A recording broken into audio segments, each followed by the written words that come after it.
लेकिन पुरुषार्थ के बिना सब अधूरा है। इसलिए कहा गया पुरुषार्थ के बिना भाग्य लंगड़ा है। भाग्य में है लेकिन वो चल नहीं सकता।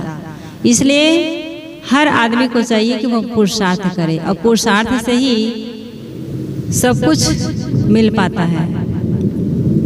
कहते हैं कि एक बार एक व्यक्ति था तो उसके मन में एक ऐसा शुभ संस्कार था कि संत दर्शन की इच्छा हो गई और वो एकदम प्रबल था। कहे कि आज मुझे संत दर्शन के लिए आश्रम जाना ही है। तो इतने में वो अपने निकट का दोस्त था, उनके पास कहा कि दोस्त मुझे आश्रम जाना है तो आप मेरे साथ चलिए।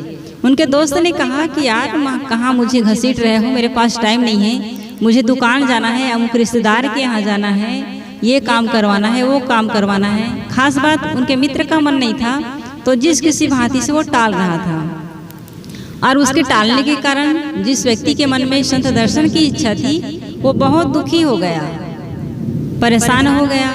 तो बगल में एक तीसरा व्यक्ति खड़ा था जो उनका मित्र नहीं था।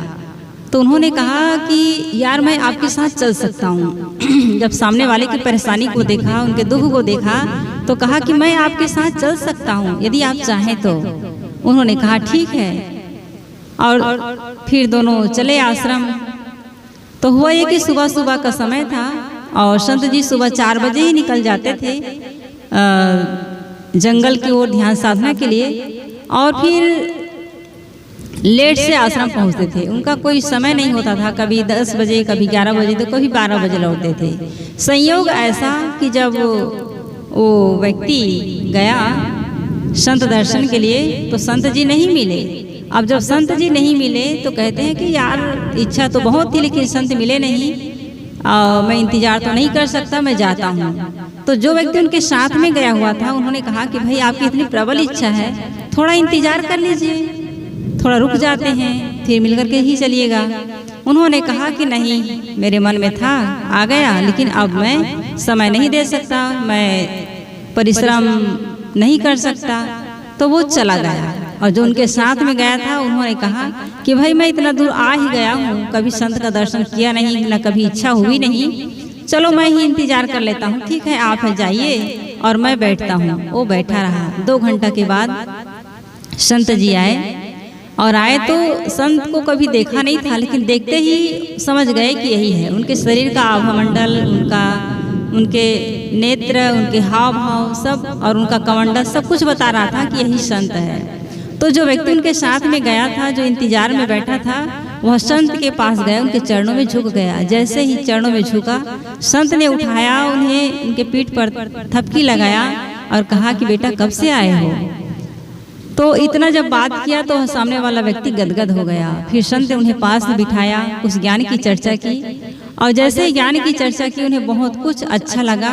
उसके मन में एक भाव जगा कि संत कितने अच्छे होते हैं, कितने दयालु होते हैं, कितने करुणावान होते हैं।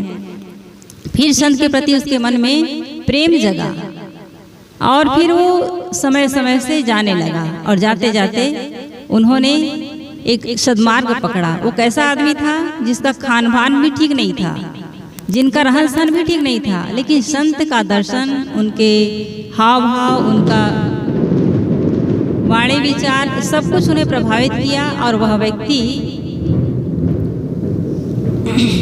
संत के संग में लग गया, अपना जीवन ही परिवर्तित कर डाला। तो ये कहानी यही कहती है।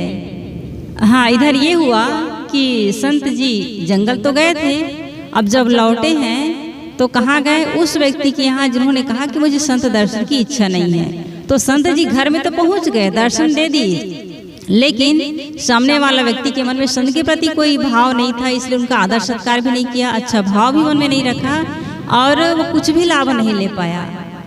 तो इस प्रकार से जो व्यक्ति पुरुषार्थ करता है वह उनका लाभ पाता है और जो पुरुषार्थ ही नहीं करता उनके भाग्य में कुछ भी नहीं होता। इसलिए ध्यान यही रहे कि हम हर समय हाथ की रेखा दिखाते ना फिरें, बल्कि पुरुषार्थ करें। पुरुषार्थ से ही आदमी बहुत कुछ कर सकता है। आइए अब हम भजन की ओर चलें और भजन के लिए हमारे बीच परम पूज्य श्री सुप्रज्ञा साहब जी विराजमान हैं। मैं आपसे आग्रह करती हूँ, प्रार्थना करती हूँ कि एक भजन हम सभी के बीच रखेंगे।